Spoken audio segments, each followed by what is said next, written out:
आप सुन रहे हैं मुंशी प्रेमचंद की कहानी विचित्र होली। होली का दिन था। मिस्टर एबी क्रॉस शिकार खेलने हुए गए थे। साइस, अर्दली, मेहतर, भिश्ती, ग्वाला, धोबी सब होली मना रहे थे। सबों ने साहब के जाते ही खूब गहरी भंग चढ़ाई थी और इस समय बगीचे में बैठे हुए होली फाग गा रहे थे। पर रह रहकर बंगले के फाटक की तरफ झांक लेते थे कि साहब आ तो नहीं रहे हैं। इतने में शेख नूर अली आकर सामने खड़े हो गए। साइस ने पूछा, कहो खान सामा जी, साहब कब तक आएंगे? नूर अली बोला, उसका जब जी चाहे आए, मेरा आज इस्तीफा है, अब इसकी नौकरी न करूँगा। अर्दली ने कहा, ऐसी नौकरी फिर ना पाओगे, 4 पैसे ऊपर की आमदनी है, नाहक छोड़ते हो। नूर अली, अजी लानत भेजो, अब मुझसे गुलामी न होगी। ये हमें जूतों से ठुकराएं और हम इनकी गुलामी करें। आज यहाँ से डेरा कूच है।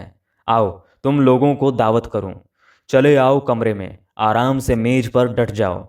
ऐसी ऐसी बोतलें पिलाऊंगा कि जिगर ठंडा हो जाए। साइस, और जो कहीं साहब आ जाएं? नूर अली, वो अभी नहीं आएगा, चले आओ। साहबों के नौकर प्राय शराबी होते हैं। जिस दिन से साहब के यहाँ गुलामी लिखाई, उसी दिन से ये बला उनके सिर पड़ जाती है। जब मालिक स्वयं बोतल की बोतल उंडेल जाता हो तो भला नौकर क्यों चूकने लगे। ये निमंत्रण पाकर सब के सब खिल उठे। भंग का नशा चढ़ा ही हुआ था। ढोल मजीरे छोड़ छोड़कर नूर अली के साथ चले और साहब के खाने के कमरे में कुर्सियों पर आ बैठे। नूर अली ने विस्की की बोतल खोलकर ग्लास भरे और चारों ने चढ़ाना शुरू कर दिया। ठर्रा पीने वालों ने जब ये मज़ेदार चीज़ें पाईं तो ग्लास पर ग्लास लुढ़ाने लगे। खानसामा भी उत्तेजित करता जाता था। ज़रा देर में सबों के सिर फिर गए। भय जाता रहा। एक ने होली छेड़ी, दूसरे ने सुर मिलाया, गाना होने लगा। नूर अली ने ढोल मजीरा लाकर रख दिया। वहीं मजलिस जम गई। गाते गाते एक उठकर नाचने लगा, दूसरा उठा, यहाँ तक कि सब के सब कमरे में चौकड़ियाँ भरने लगे। हू हक मचने लगा। कबीर, फाग, चौताल, गाली गलौज, मारपीट, बारी बारी सबका नंबर आया। सब ऐसे निडर हो गए थे मानो अपने घर में हैं। कुर्सियाँ उलट गईं, दीवारों पर की तस्वीरें टूट गईं।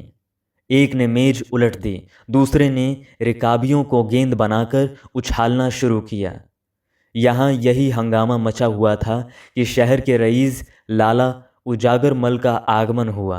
उन्होंने ये कौतुक देखा तो चकराए। खानसामा से पूछा, ये क्या गोलमाल है? साहब देखेंगे तो क्या कहेंगे? नूर अली, साहब का हुक्म ही ऐसा है तो क्या करें। आज उन्होंने अपने नौकरों की दावत की है, इनसे होली खेलने को भी कहा है। सुनते हैं लाट साहब के यहाँ से हुक्म आया है कि रियाया के साथ खूब रबत जबत रखो, उनके त्योहारों में शरीक हो। तभी तो ये हुक्म दिया है, नहीं तो इनके मिजाज ही ना मिलते थे।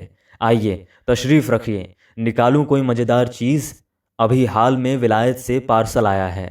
राय उजागरमल बड़े उदार विचारों के मनुष्य थे। अंग्रेजी दावतों में बेधड़क शरीक होते थे।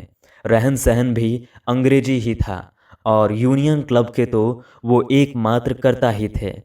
अंग्रेज़ों से उनकी खूब छनती थी और मिस्टर क्रॉस तो उनके परम मित्र ही थे। जिलाधीश से चाहे वो कोई हो, सदैव उनकी घनिष्ठता रहती थी। नूर अली की बातें सुनते ही एक कुर्सी पर बैठ गए और बोले, अच्छा ये बात है, हाँ तो फिर निकालो कोई मज़ेदार चीज़, कुछ गजक भी हो। नूर अली, हजूर आपके लिए सब कुछ हाजिर है। लाला साहब कुछ तो घर ही से पीकर चले थे, यहाँ कई गिलास चढ़ाए तो जबान लड़खड़ाते हुए बोले, क्यों नूर अली, आज साहब होली खेलेंगे? नूर अली, जी हाँ, उजागर। लेकिन मैं रंग वंग तो लाया ही नहीं। भेजो चटपट किसी को मेरी कोठी से रंग पिचकारी वगैरह लाए। उजागर मल साइज से बोले, क्यों घसीटे, आज तो बड़ी बहार है।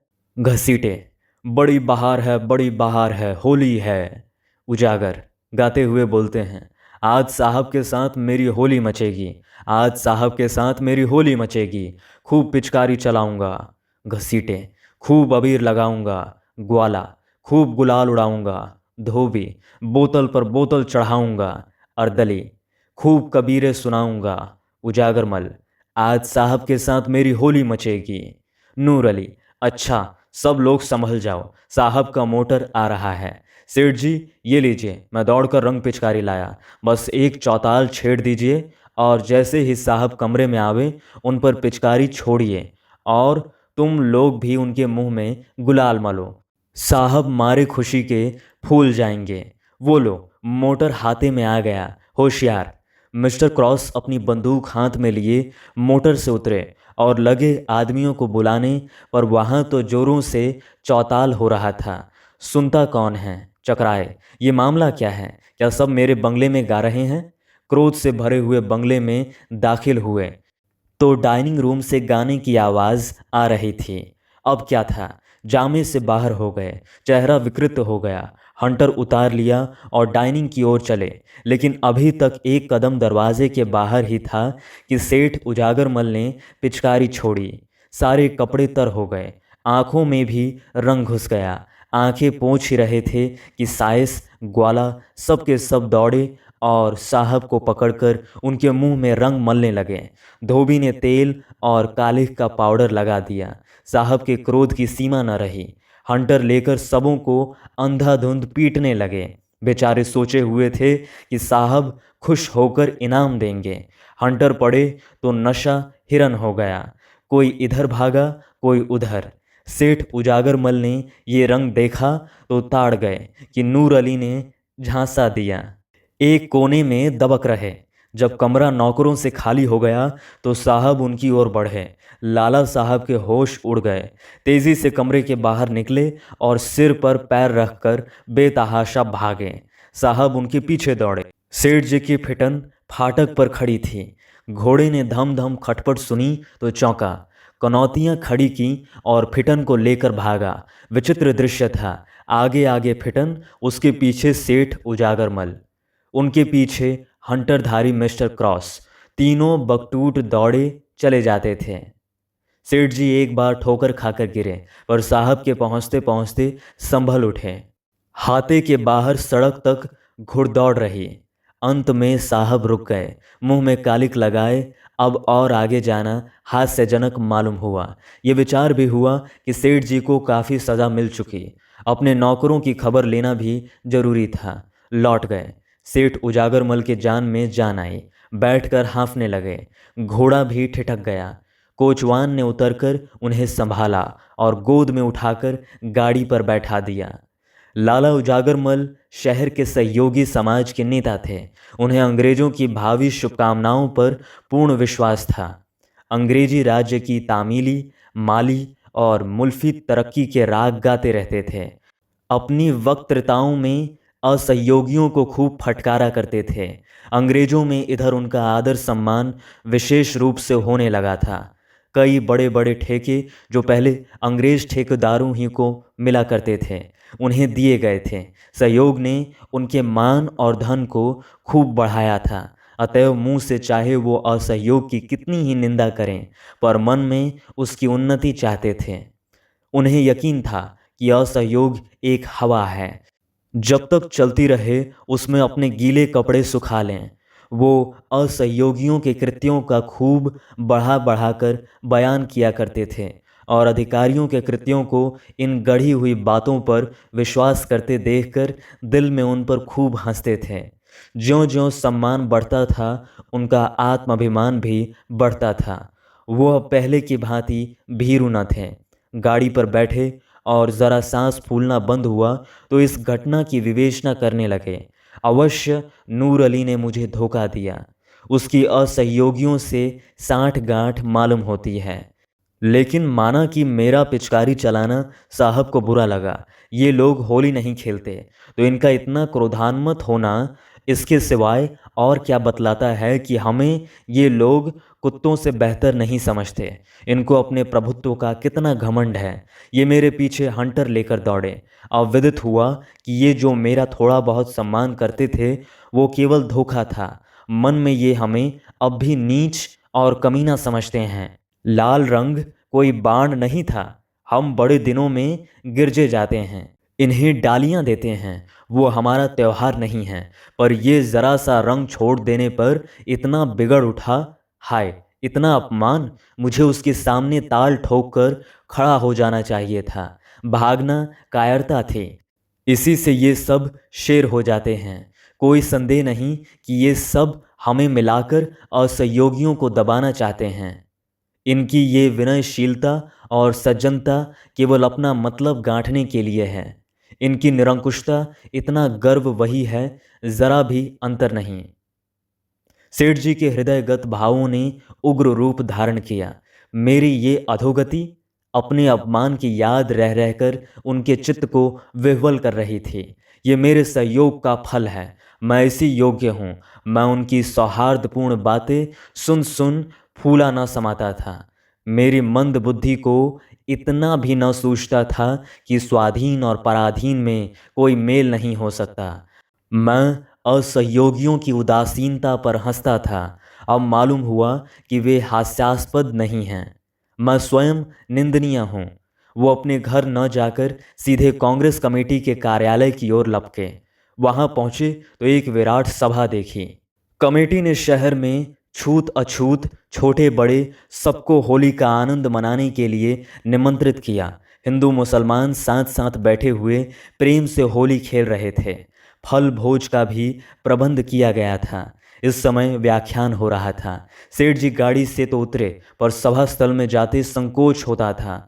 ठिठकते हुए धीरे से जाकर एक ओर खड़े हो गए। उन्हें देखकर लोग चौंक पड़े। सब के सब विस्मित होकर उनकी ओर ताकने लगे। ये खुशामदियों के आचार्य आज यहाँ कैसे भूल पड़े? इन्हें तो किसी सहयोगी सभा में राजभक्ति का प्रस्ताव पास करना चाहिए था। शायद भेद लेने आए हैं कि ये लोग क्या कर रहे हैं। उन्हें चिढ़ाने के लिए लोगों ने कहा, कांग्रेस की जय। उजागरमल ने उच्च स्वर से कहा, असहयोग की जय। फिर ध्वनि हुई, खुशामदियों की शय। सेठ जी ने उच्च स्वर से कहा, जी हुजूरों की शय।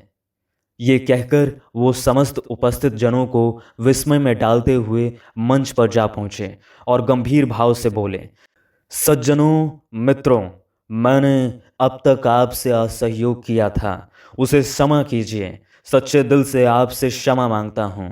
मुझे घर का भेदी, जासूस या विभीषण न समझिए। आज मेरी आंखों के सामने से पर्दा हट गया।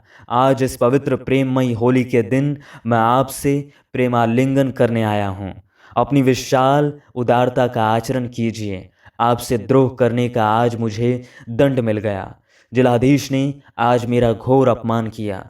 मैं वहाँ से हंटरों की मार खाकर आपकी शरण आया हूँ। मैं देश का द्रोही था, जाति का शत्रु था। मैंने अपने स्वार्थ के वश, मिथ्या विश्वास के वश देश का बड़ा अहित किया। खूब कांटे बोए। उनका स्मरण करके ऐसा जी चाहता है कि हृदय के टुकड़े टुकड़े कर दूं। एक आवाज़, हाँ, अवश्य कर दीजिए। आपसे न बने तो मैं तैयार हूं। ये कटु वाक्यों का अवसर नहीं है, प्रधान ने कहा। नहीं, आपको ये कष्ट उठाने की जरूरत नहीं। मैं स्वयं ये काम भली भांति कर सकता हूँ। पर अभी मुझे बहुत कुछ प्रायश्चित करना है। जाने कितने पापों की पूर्ति करनी है। आशा करता हूँ कि जीवन के बचे हुए दिन इसे प्रायश्चित करने में, यही मुंह की कालिमा धोने में काटूं। आपसे केवल इतनी ही प्रार्थना है कि मुझे आत्म सुधार का अवसर दीजिए। मुझ पर विश्वास कीजिए और मुझे अपना दीन सेवक समझिए।